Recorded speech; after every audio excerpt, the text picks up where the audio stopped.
Well, g'day folks. As I alluded to in my last video, we've got the change of seasons now. It's autumn, although it doesn't really look like because it's still really dry out in the bush, but we're changing season, we're getting cooler, so I thought it was time that I switched my focus from water-based camping and outdoor activities to hiking slash out in the bush type activities, so that I can sort of camp all year round. So the mission today, and I did allude to this in the last video, is that I'm actually out trying to find a location to camp out in the bush, which is, you know, relatively close to home, so I can come here often. And there are certain criteria that it has to meet. So number one, and it's the most important one, is that it's got to be on public land, more importantly in state forest. So that's where I am today. I'm in a state forest. I won't tell you the exact location, but I'm in a state forest, as opposed to a national park, because you've got a whole lot more restrictions on you in national parks. Now, the next criteria is that it's relatively secluded and hidden, so, you know, it takes a bit of effort to get in here, so it's not just car camping, I guess, which is very, very simple to do, and there's really no effort to it, I guess. Just pack things in your car, drive out to somewhere and camp.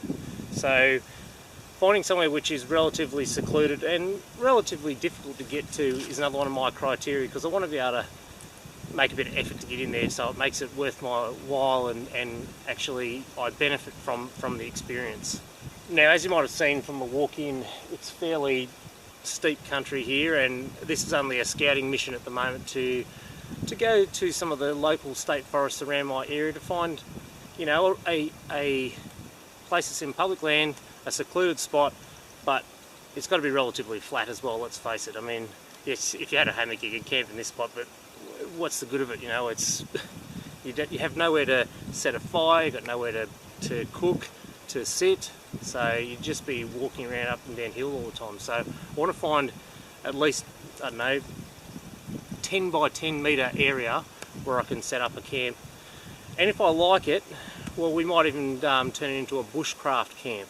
Now, I did say that I wasn't really a great bushcraft or anything, but it's something that I'm interested in and want to learn. So the good thing about coming out to a state forest is that without those restrictions, there are certain things we can do, like we could build a shelter from some of the deadfall. Well, obviously we can't cut down trees to do it, but we can use deadfall to build a shelter. I mean, we don't want to leave any rubbish in here or bring any things in that we leave in here, because technically that's littering. So whatever we built would have to be built out of deadfall and built out of local materials that we didn't bring in. So every time we come in here, we've got to take everything out that we brought in with us. So this is just the first scouting mission. I've got a couple of other locations that I've picked out that I've looked at on Google Maps. I've looked at the terrain. I really want to find something which is sort of near natural water courses, not in them, because you can see when it does rain and water does come down here at a high rate, there's a lot of debris and stuff that comes through here, so we've also got to be protected from that aspect as well. So if you don't mind, hang around.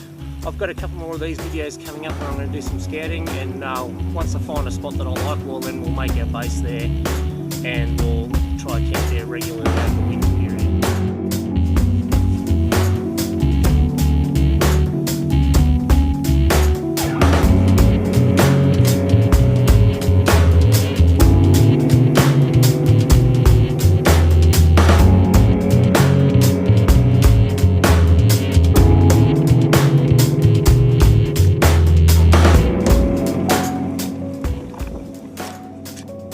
This is wombat poo. Wombat's poo cubes. Good little tip when you're travelling in this sort of steep country. I know it's tempting to go down into the gully and walk down the gully, but I mean, you look at all those rocks and deadfall and stuff down there, it makes it really tough going, and in spots it can be even steeper. What you want to do is look for the little game trails that run sort of parallel and weave their way down the gully. That's going to be your best bet. Animals will always follow the path of least resistance down to, say, where the water is or where their burrows are. So best bet, follow the game trails. Just startled a big fat wombat. God, they can move for a big fat bloke.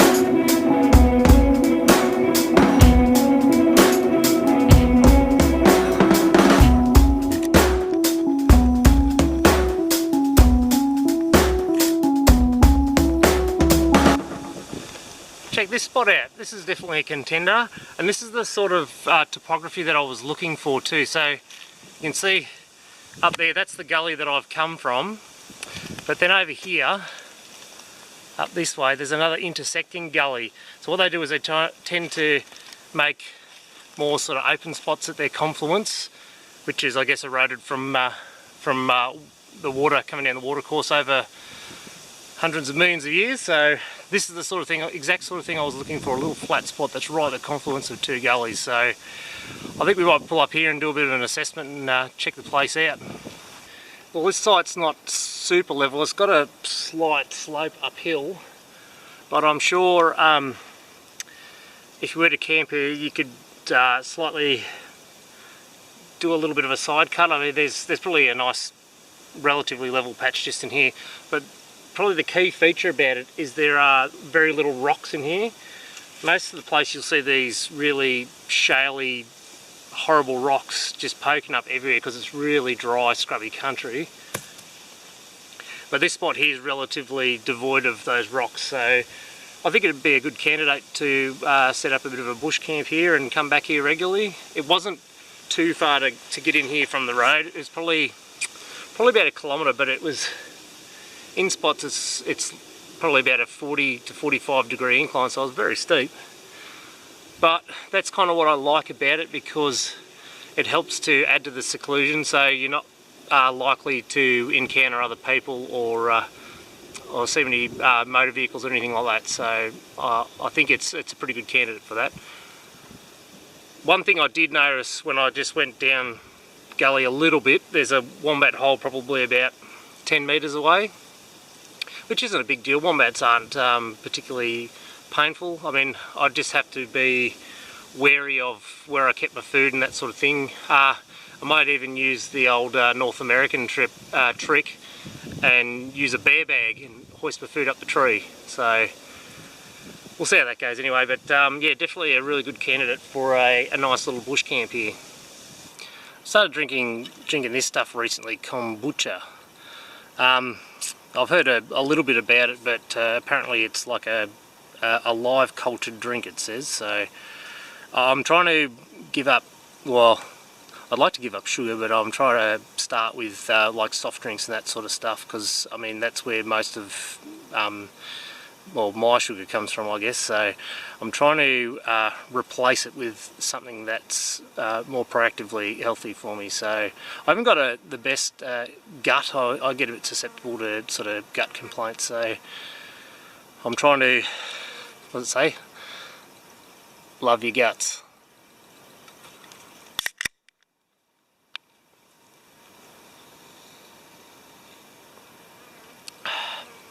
It's a pretty tart drink, but it's very refreshing though, so I might stick with it for a while and see how it goes. Now, in my last couple of videos you might have seen me using this pack. So I've had packs before, but I haven't really done a hell of a lot of backpacking or hiking in the last probably 10 years, so I thought, oh well, I'll go out and get myself a new pack.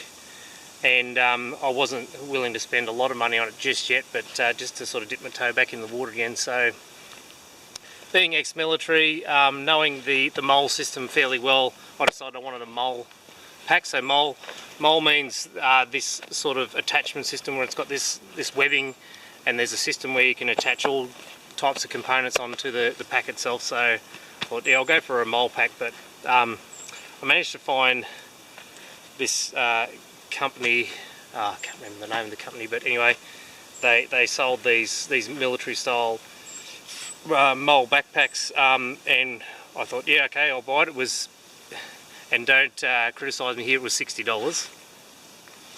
And then when it arrived I found it was made in China. But I thought, hey, what the hell, I'll see how long it lasts for, and if it lasts for a long time, well, I've got my money's worth. If it doesn't, well, again, I'll learn a lesson, and what's the old saying, the poor man pays twice. So anyway, I'll give this a shot for a while and see how it goes. But part of the things I like about it is it's got these nice big deep side pockets. Now this pocket I call my kitchen, because it's got all of my cooking gear, the stove, the pots, pans, a cup, plate, utensils, everything. So that's the one I call the kitchen. Now over this side is what I call the hygiene and utilities pocket. So over here, customary bog roll, got a little pack towel, got everything for starting a fire, emergency stuff, hand sanitizer, ponchos, you name it, it's in there. And I've also got a, I'll open it up,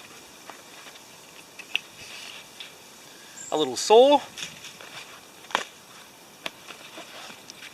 and this cool little axe.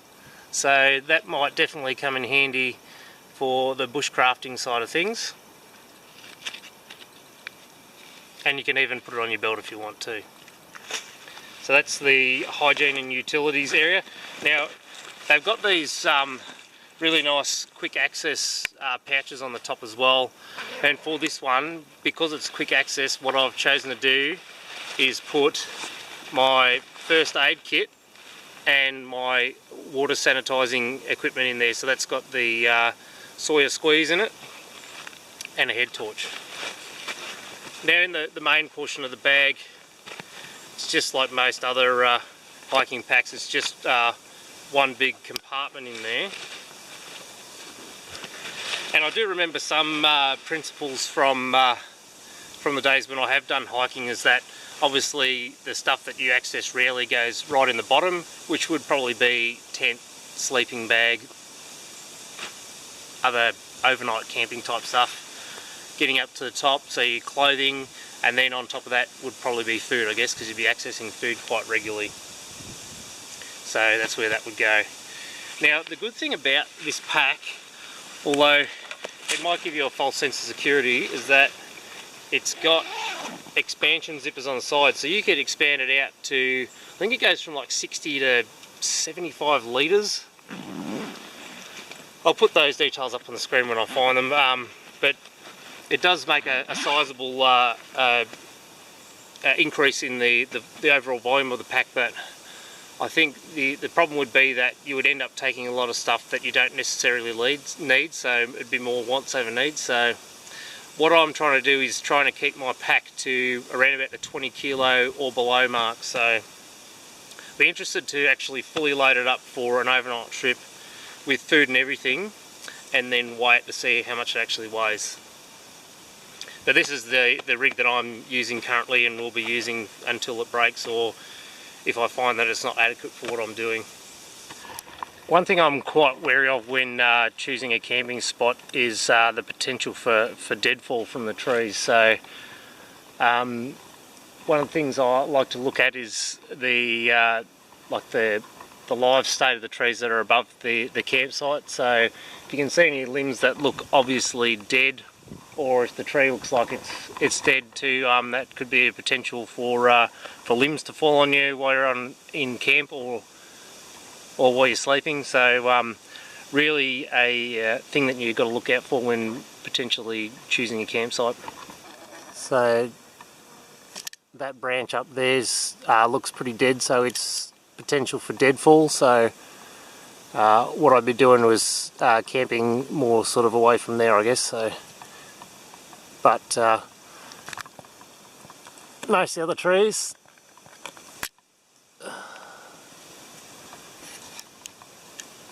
look pretty good. Whenever you're using naked flames out in the bush, it's always a good idea to clear a large area around where you intend to cook to prevent bushfires.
I like to pre-mix my coffee and sugar before I go out.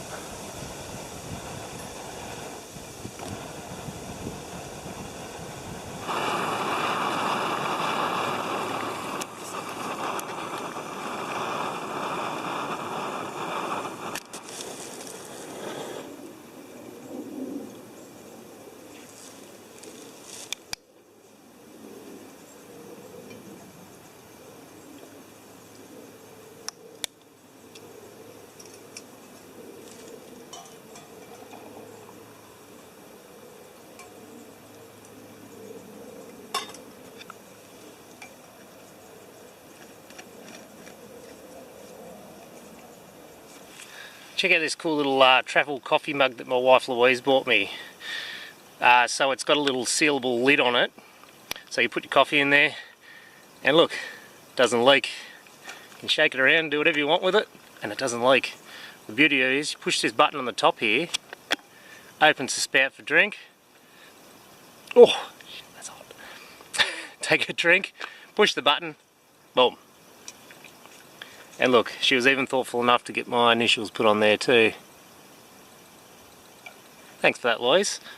Something else I forgot to mention that I like about this campsite is that it's got a northerly aspect. So in the southern hemisphere in the winter time, the sun travels over the north, so it really has a good opportunity to take in a lot of the daytime sun on the campsite, which will keep it relatively warm, because we don't want to sit in a shadow for most of the day and be quite cold. So that's another positive about it. And being a northerly aspect, we get a lot of our winter wind coming from the south and southwest, so it's relatively sheltered from that as well.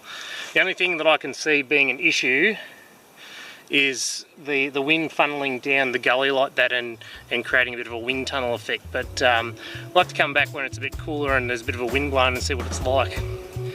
Well, I've thoroughly enjoyed my quick time here. It has been. I think it's time to throw the pack on and head on out, climb back up the hill. But this is definitely on the list for possible future campsites over the winter time. We will go and scout out a couple more. We might find some better ones down the track, but yeah, this one's definitely got a thumbs up so far.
Man, I've got to get fitter.